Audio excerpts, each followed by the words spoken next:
I'm Brandon, your host. I also hate Pitt is how you can find me on Twitter, Instagram, and pretty much anything else. We are the Raspy Voice Kids. If you're looking for our show, if you're listening, you already know. But I want to introduce you to our newest friend, a guy by the name of Jeff Postus from ESPN 102.3 The Ticket and the Walkthrough Podcast. Jeff, thank you for coming on. Oh, it's my pleasure. Glad to be here. Now, we noticed a little bit of an accent. Where are you from? Philadelphia. But I'm from Mountaineer Nation, I assure you, but I'm from Philadelphia. That's right. We say on our show that if you've never been here before, we're glad you came in. If you've been here, and no, that's wrong. What we say is if you've been here before, we thank you for coming back. There you go. That if you've never been here, we want to let you know that we've always been family. If you love Mountaineer Nation, there you go. You just didn't know it yet. So that's what you are for us, and we're glad that you're here. My whole family is Mountaineers. Go ahead, ask your question because I think I got a good answer for you. Well, that's what it is. So you say your whole family's Mountaineers. You're from Philadelphia. What made you? Major Harris, 1988, Penn State. I was 8 years old. There you go. The play. Major did it. I wrote a letter saying I wanted to be a Mountaineer. I got a letter back from him. I got a letter back from Don Nealon, and you can imagine as an 8-year-old, that's all you need. So I've been a Mountaineer for life ever since then. I had to have Don Nealon and Major Harris reach out to you. That was it. So I've been a Mountaineer since '88. That's amazing. So were you a Penn State fan when you were watching that game and they converted you? No, My family is not. We were open to anything really. I just remember I can still picture it clear as day, going up to the television and picking the team I wanted to win. And I know Penn State people like to talk about their uniforms as if there's something special. But if you turn on the TV and you see the Mountaineer uniform and the Penn State uniform, only one of them is going to stand out. So it was an easy pick for me to see that flying WV. I said that's my team, and I've never left. We love it, man. We love that you picked us. We love that you are one of us and that you're here now. Yeah, so then years later, both my brothers are Mountaineers. Both my sister-in-laws are Mountaineers. I got cousins. I got friends. You know how it goes. It's contagious. That's awesome. And for real, we love that. I love that you're doing a whole show now. You got the radio show, ESPN 102.3, The Ticket, and you do the Walkthrough Podcast. How did all of that come about? Well, I started off just being on Casaz's blog, Mike Casaz's blog when he was a newspaper guy. That was a great place for Mountaineer fans to hang out. Started writing there a little bit, and then Blue Gold Sports wanted writers, so I told them to check out my stuff on Casaz's blog. They did. I started writing for them. And I had some experience in radio in Philadelphia, and when the opportunity came up to do something like this, I jumped on it, and it's been fun, man. It's been a dream come true. Been doing it for 3 years now. Like you said, we're on ESPN The Ticket. We're good. We have a good relationship with the school, and we're looking to add stations wherever we can throughout the state. So we're trying to get this as big as we can, just like you guys are. Well, we never have enough. We always say that. There's some people who sometimes do this bickering and fighting amongst people who cover WVU, and our stance is you can never have enough. Because I grew up in Parkersburg, and I felt like I was always scrounging for West Virginia information or scrounging to find a place that I could listen to news and events. And so the fact that you guys are trying to expand, you mentioned Blue and Gold Sports. They do a lot of cool stuff. Yeah. There's so many people doing cool things now. We're glad that you guys are part of that. Yeah, there's room for all of us. And I had the same experience growing up. Now, I'm from southeastern PA, like I said, right outside of Philadelphia, and that's a little bit of a Mountaineer colony. And that's proven. I grew up, we had MSN on our television in the suburbs of Philadelphia. We had the Mountaineer Sports Network, so that was helpful. But that went off the air for us in the mid-'90s. So then I'm going through the same thing. I was counting on, the ESPN national stuff, which, they do a good job. Whenever the Mountaineers are a big program, whether the big wigs want them to be big or not, the eyeballs, the ratings, the people around the country, it's such a sexy program when they get things going. The offense, when they're used to having big stars on the offensive side of the ball, they play exciting brand of football. So whenever the Mountaineers get a little momentum, people start to notice. So there is coverage out there, but when you can get the local stuff, the stuff that speaks for Mountaineers, to Mountaineers, that's always a positive. And we've spoken off the air, outside of this interview. There's room for all of us. We all have different perspectives, different angles. I know you and I look at things, you go at things a different way, and that makes this partnership great. Like you said, Blue Gold Sports does a great job. There's room for everybody. Yep. And like you just said, we are for fans by fans because of that same exact thing what you said. It's different when you get that local flavor. It's different when you get people who know the history, who love the team, and have an emotional investment. National coverage does not have an emotional investment. Right. You're exactly right about that. Every once in a while, you'll hear something. They'll talk about West Virginia as if we're the new kids on the block or something like that. But I like to say West Virginia was Boise State before Boise State ever was Boise State. Yes. Mountaineers are a small school, a small state. 1.8 million people in the state, been playing powerhouse football since 1924. It's just that the Mountaineers have been at this for so long that people kind of they fail to realize what a big deal this is. And I remember when CBS, maybe a month ago or so, put out their athletic program rankings for 2016-17. And the top 5 was 2 Florida schools and a California school, 2 of our most populous states in the nation. Of course, they're going to do whatever they can do in sports. Wisconsin, good job by Wisconsin, but even they have 5.4 million people in the state. And then West Virginia comes in at number 5 with 1.8 million people. It's just unbelievable the amount of success they've been able to have in all their sports, and I'm proud to be associated with it in any way. Us too. And you talked earlier about whenever we've gained some momentum. We're trying to build some momentum now. We had that heartbreaking loss to Virginia Tech. We had an excellent bounce back against East Carolina. What did you think about that game? Well, I did think it was a bounce back for the offense in the sense that they avoided the early bumps, the early miscues. Now, East Carolina is not Virginia Tech. They're not North Carolina. They're not South Carolina. They're East Carolina, so, it is what it is. But I was thrilled to see the offense come out and be aggressive. I was thrilled to see Will on point from the start, although he did – the early throw to Sims, the touchdown throw to Sims, incredible. The early throw to Sims, it still gives me concern. He's missed a few deep balls, maybe 5 or 6 deep balls already through 2 games he's been a little off on. So that's concerning, especially when the Mountaineers have big guys who can get down the field quickly. That's something that you want to be able to attack. That's something Skyler did last year very well, was the deep ball. So you'd hate to see that come out of the offense. I don't think it will. I'm sure these coaches will be able to get Will on point with that stuff. And he'll be able to hit the deep balls often as he needs to. But the offense really does seem like it's humming. I know Dana expressed a lot of concern about the offensive line, mainly the backups. Look, backups are backups. I know coaches are always going to be harping on depth, and I get that. That's what they need to do to keep players hungry, to keep the third guy on the depth chart focused on the task at hand. They need to make it seem as though they're paying attention. But I know the coaches know they're really only going to get 5 good ones if they're lucky on the offensive line. You get 6, 7 deep, you're Alabama. But for now, I do think they have 5 guys they can count on. With Lingenfelter coming back some point this season, with Buccigrassi coming back some point, I think they're going to see that depth. But for now, I understand his concern, but I think he's doing that as a motivational play, because there's no way he doesn't look at the performance of the 5, including Sills, and is unhappy, because McKivitz has been great, Kajust has been great, Bosch is Bosch, and Matt Jones and Josh Sills have been really, really good. I actually felt like we took a little step back on the offensive line this last game, just like Dana was saying. One of the things that somebody brought up that I paid a little bit of attention to, a guy named Jake Lance at Night Stare on Twitter.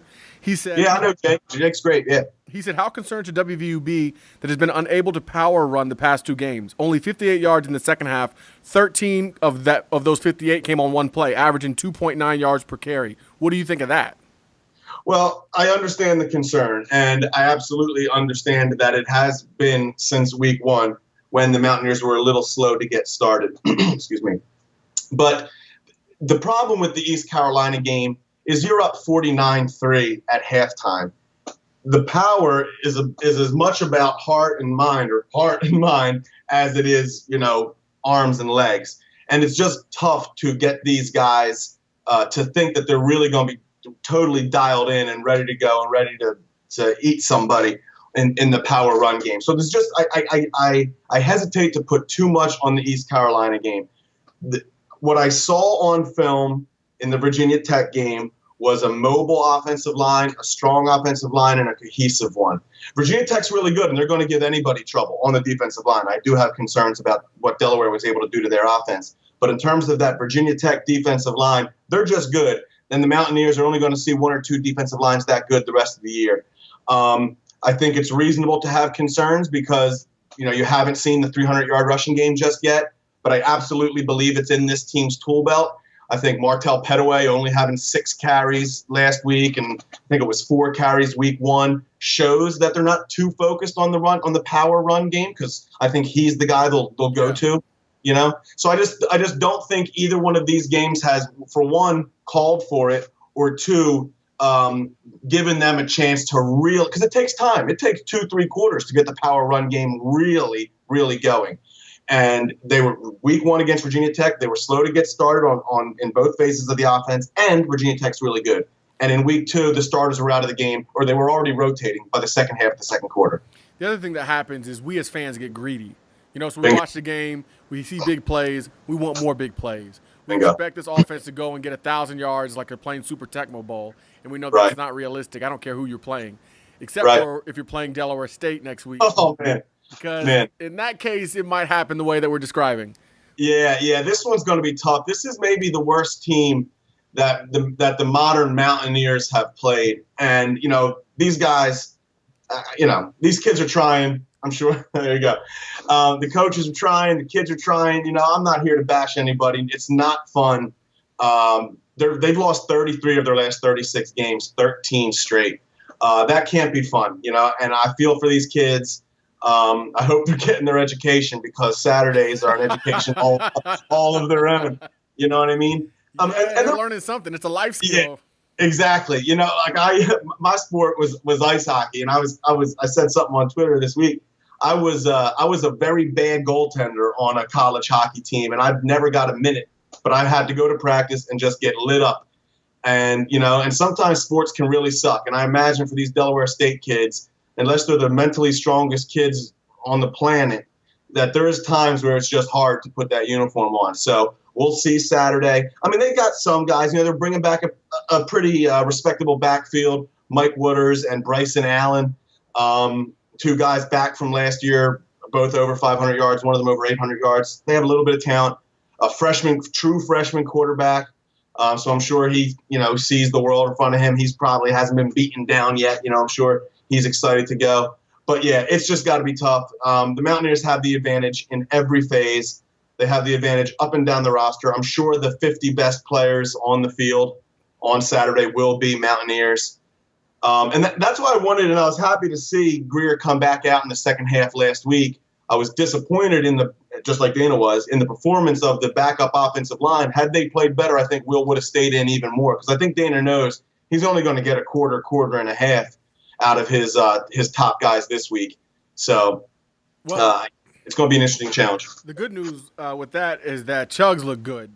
There were a lot of drops, but Chugs looked good. He looked like he understood the offense. He had commanded the offense, and he made the throws. He made the right reads. He made the throws. I was impressed with Chugs. Yeah, I was too. And, he played a little bit last year, and it was a disaster. No, it was not good. Yeah, right. So to see the growth there, it's not surprising. This coaching staff has shown the ability to develop players at every position. And talked about it with Greer. I have no doubt that Spavital and Dana are going to get his feet right and get his mind right and get his shoulders right. And those balls are going to start landing where they need to land. I think the cornerbacks are going to get coached up, and I'm not surprised that the backup quarterback's getting coached up as well. See, that was the next question I had for you with the corners. Right. So WVU has the 112th ranked defense in the country right now. That's not good. Okay. No. Correct. And the trouble I saw was in the secondary, not with Drayvon, not with Kaiser, but it seemed like with the corners, oftentimes they were getting beat, just straight out beat. And then when they weren't being beat, they weren't adjusting to the ball. They weren't turning around. They were not recognizing where they were as far as time and space was concerned. And it reminds me just a little bit of 2012. Yeah, exactly. I was thinking that too. This is, the problem with that is that this offense is not nearly as good as 2012's offense. This offense could be great and not be nearly as good as 2012's offense. I know that offense sputtered down the stretch, but I always thought that offense was built to put pressure on the opposing defenses. But the 2012 defense was so bad that it put pressure on its own offense, and everything fell apart. It was built to they didn't know how much of a struggle 2012 or 2013 were going to be. As for this year, I don't think the defense is as bad as 2012, but I absolutely see the same the same narrative developing, the same storyline, unfortunately, for this season. I do want to say one thing about not turning to find the ball. You may already know this, in fact, you probably do. But Tony Gibson coaches that the same way Nick Saban does, and it's kind of a modern development. They don't want these guys turning for the ball. They want them to play the hands, but they're not doing either. That's right. They're not doing either. They're not turning. The other thing you have to remember too is Nick Saban coaches the corners at Alabama, and Nick Saban's corners have not been the best, to be honest with you. That's true. Oh, you're absolutely right. As far as the strength of their defense, it's not been the corners at Alabama. Yeah, you're absolutely right. And that has carried forth to the next level. A lot of those guys have just struggled at the next level. Now, part of that is that Saban has always. We're not going to waste much more time on Alabama, but Saban also focuses on the defense on size over speed. LSU is all speed. Saban likes big corners, and sometimes those guys don't translate. But we're on the same page. The cornerback play needs to improve. And you talk about guys getting beat. Fifth-year senior Corey Winfield comes on and thinking, okay, this guy has experience. Yeah. This guy, at least he's steady and gets beat for 95 yards. So that's a concern. And you talked about not Drayvon, not Kaiser. I also want to say not Toyus. Toyus Avery has been really, really good. He's physical around the box, and he can make plays in the run game. But you need these cornerbacks to just simply be better. Well, see, you're talking about Toyus being excellent in the run defense, and he has been. He's been excellent in tackling. He's not been excellent in coverage. No, right. Go ahead. Well, he wasn't. So when I watched the game, when I was at the game, I was really concerned about him. When I watched the game on replay at home, I was less concerned about Toyus, but I still wasn't thrilled. They don't ask him to do a lot, but they don't, and that probably, they don't ask him to do a lot. Coverage doesn't seem to be his strength, but he does enough. And if you gave Tony Gibson, Rasul, and Terrell Chestnut back, Toyus Avery would be fine. Yes. But when you're running out Mike Daniels has been the best of the bunch. Elijah Battle, disappointed so far in Elijah Battle. I thought he was going to be the guy that you could just throw out there and not worry about. And Akeem Bailey's interesting to me because he seems to have it but doesn't use it. His style, he plays so far off. It's not a soft thing because he tackles too. I think it's going to take time. I think these guys need to be coached up. I am concerned about a simple talent deficiency. I mean, if you don't got it, you don't got it, But that's the thing is I feel like we do have talent. We do have the athletic ability. Like in 2012, 2013, I kept telling all my friends, you can't fix small and slow. When they were complaining to the defensive coordinator, I'd say you can't fix small and slow. The only thing you can do is recruit. And I don't feel like these guys are outmatched physically for the most part. Corey Winfield looked outmatched on that 95-yard touchdown play. But in general, I don't feel like we're being out-athleted, as somebody said on Twitter recently. So, yeah, I think and I'm thinking of that same tweet. Right. These guys can be coached up, and I agree completely that I trust this Tony Gibson, infrastructure over the DeForest infrastructure completely. Oh, that went all year without anything being addressed. This will be addressed. They will find a way. And look, you just saw it. Kenny Robinson, true freshman, safety, getting the shot. Now, I was surprised he got a shot before Jake Long did, but they're going to try it. They're going to figure out a way. And I do believe that if Tony has to make drastic changes, he will. But you saying that you trust Tony Gibson's infrastructure better than you trust DeForest is like saying I trust Spavital more than I trust Jeff Mullins. Mullins. Oh, come on, you're killing me. Yeah, you're killing me. But hey, I'm glad you came on, man. This is a lot of fun. Absolutely, it's a blast. Tell them when they can hear your show. Tell them when they can find it, when they can check you out. All right, so we're on Thursdays on ESPN 102.3 The Ticket. That's at 4 o'clock. You can listen online at ticket102.com. Or also, if you can't check it out live, just check us on the podcast. That comes out really 5:01. We try to get it out as soon as the show's off the air, but that'll be out sometime Thursdays. And I got to tell you, this Thursday is a good one to check out. We got Nikki Izzo Brown on, head coach of the women's soccer team, going to talk to us about the season they're having, a couple challenges, including injuries and untimely losses. But we also got the Raspy Boys kids on the show this Thursday. Yes, very excited about that. All right, so check it out. He's Jeff Postus, ESPN 102.3, The Ticket. Also, the Walkthrough Podcast. You don't want to miss him. The RVK won't. There you go. Yeah, and you got to get at me on Twitter at Jeff Postus. Oh, that's right. Sorry, at Jeff Postus. Yeah. Postus. Yeah. Did you get that? JEFFPOSTUS and at ESPN Radio 1023. That's the one. All right, check them out. All right, thanks, guys. Once again, I'm Brandon, a.k.a. I Also Hate Pitt. That's how you can find me on Twitter and Instagram. This is our segment, the ECU Review and the Delaware State Preview. We're going to go into why we hate Delaware State. But first, I want to let you know that we have our homeboy, RC. He's in the building with us. What's up, RC? How's it going, guys? Looking forward to getting over 500 this week, starting a winning streak this week. That's right. We just talked to Jeff Postus of ESPN 102.3 The Ticket, and he had a lot to say about the ECU game. He felt a lot of the way that I did. What did you think of the game we just watched? For the most part, I mean, I was very happy, very encouraged with the offense. It's kind of like the offense that had been hyped up and kind of like what we thought it could be. Adding Marcus Sims back helped. We were able to stretch the field with him for the most part. But I mean, quick strike on offense. And when you got 49 points by halftime and you're scoring touchdowns in the red zones, what's not to like? So all in all, I was very pleased with the effort of the game, especially where we were at halftime. That was a big thing for me. Marcus Sims coming back. You always wonder how big of a deal was it really for him to be suspended.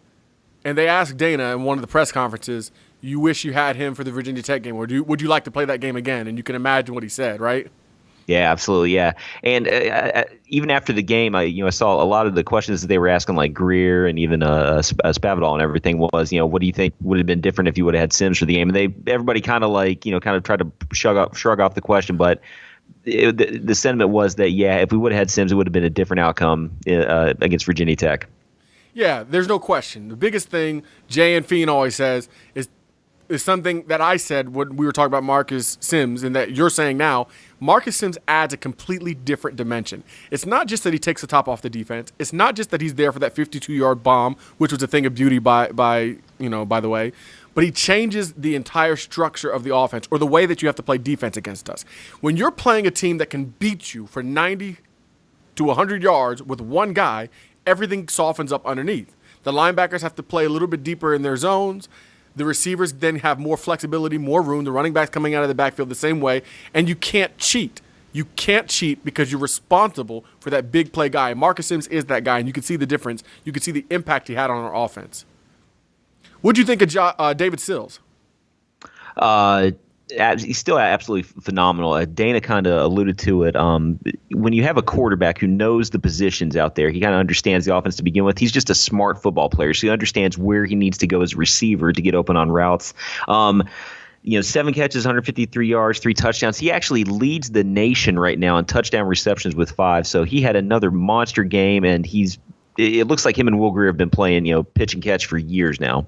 That's exactly what I thought. You're talking about how smart he is, and he is smart. And you're talking about how he's able to get open, and he does get open. The biggest thing I saw was the trust that Will has with him. That ball that Will threw into double coverage, I think it was for David's second touchdown.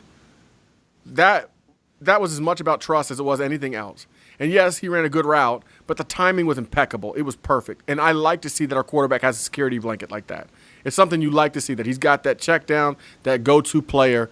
And David Sills, I keep wanting to call him Josh Hills, but of course he's not the offensive lineman. He's David Sills, as you mentioned, the guy leading the nation in touchdown catches. Hopefully he'll be able to continue that trend. Now, I do want to say something that's interesting. In the second half, so for the game, Justin Crawford had 13 carries for 106 yards. And he, of course, had that big, long touchdown run.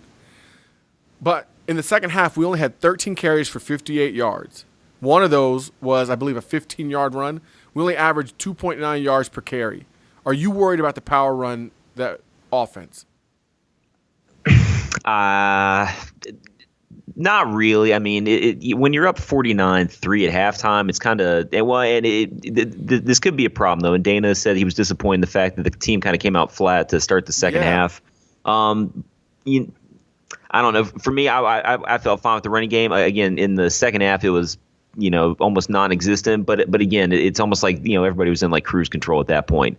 But it can't be overlooked though. I mean, we're 2 games in, and Justin Crawford back-to-back 100-yard games, and he leads the Big 12 in rushing. So I was concerned that concerned that like he didn't the running game wasn't there in the second half. But again, we're still missing the starter on the offensive line. So I'm not pushing the panic button just yet. I was worried because we got outscored 17-7 in the second half. Not worried because we weren't going to win the game or that we were less talented, but I was worried because we don't get the respect that we deserve. All of us feel like over and over again we've watched West Virginia teams that were better than their ranking not get the respect they deserved. And I thought we were going to go out there, put the pedal to the metal, not just to get over the hump of losing that first game, that emotional game to Virginia Tech, but to say to the nation, you had no business dropping us out of the rankings. And the kids did not come out that way. The defense especially did not come out that way. And it felt like East Carolina stopped themselves more than we stopped them. Jeremy was worried about the run defense. We only gave up 142 yards to them. I didn't feel like it was much of a concern. It's not something that I'm concerned about. It's not something that doesn't sound like Tony Gibson's really worried about. Are you concerned about the run game? At this point, no. We'll give up some here and there, just because of, we're only playing with 3 down linemen and 3 linebackers. But, for the most part, overall for the game, I felt we did a good job containing the run in the game. Now, going back to where we were, Virginia Tech in this game, when you look at it, I still think the big factor that we're not, taking into effect is wait till we get David Long back patrolling the middle of the defense. I think that will shore up any questions we have when it comes to the run game.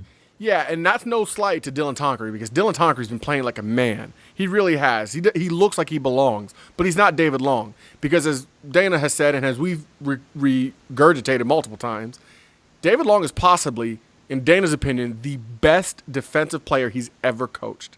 So to have him back is going to make a huge difference, especially against teams like East Carolina. Well, absolutely, and again, it can't be understated. Like having the way that Dylan Tonkery has just come out on fire to start this season, it only adds to your depth. And we questioned, which one of those second string linebackers will step up. I think Dylan has definitely stepped up, and just having an extra guy, another guy to be able to plug and play on that defense, definitely is going to help us the rest of the way.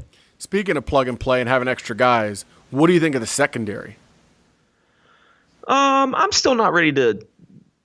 I still think eventually these guys will put together a complete game, especially when you still have White and Askew Henry playing safety. That's fine, but there were still some plays in the game when we're still getting beat one-on-one. But it's not like happened like every single time. I still think our guys are in position to make plays. It's just a matter of maybe just a little more in-game experience that'll help you start making plays. I don't think we're as I don't think we're as bad as everybody's making it out to be. I mean, even when you look at the Virginia Tech game and even this game, a couple of times it's just receivers that they're just making plays, or we're bailing them out with penalties. We were concerned about that from the Virginia Tech game. In this game, the penalties were cleaned up. We only had, I believe it was maybe like 4 penalties for the game. I don't even think we got called. We might have been called for like 1 pass interference. But so you see the progression with that. And again, we still have plenty of bodies that we can use in the secondary. So looking for that, one person to distinguish himself, such as Rasul Douglas did last year. But I think we're going to be okay when it comes to corner, though. Well, that's one thing they said. The coaching staff said there's plenty of guys to play, and whoever steps up, whoever makes the adjustments, whoever evolves, that's who's going to play. Because that's what we need. Our weakness seems to be at corner. Safeties, Drayvon, first team all Big 12 preseason, and he's played like it. But even he has been no match for Kaiser. Kaiser has been like the Tasmanian devil. He's been everywhere all the time. He's playing like a man amongst boys. He's beasting dudes in run support. He got his first 2 interceptions of his career against East Carolina. Part of that was because he's where he's supposed to be. He understands what the defense is supposed to do, and he understands what the offense is trying to do. And the other part, of course, you can give some of that to East Carolina's probably less than stellar quarterback play. All of that said, I'm not worried about our safeties. Toyas Avery's not been great in coverage, but he's been excellent in run support. I'm just worried about the guys on the corners. I know we're not putting anybody on any islands, and what that means is it changes the way we blitz. So we'll have to see how that develops. Fortunately for us, it should not be a problem next week against Delaware State. Thanks for listening and watching. Don't forget to like, comment, and subscribe. Check the links in the description for all our other media outlets. And no matter what you do, no matter what you heard, no matter what we said, don't forget, we also hate Pitt.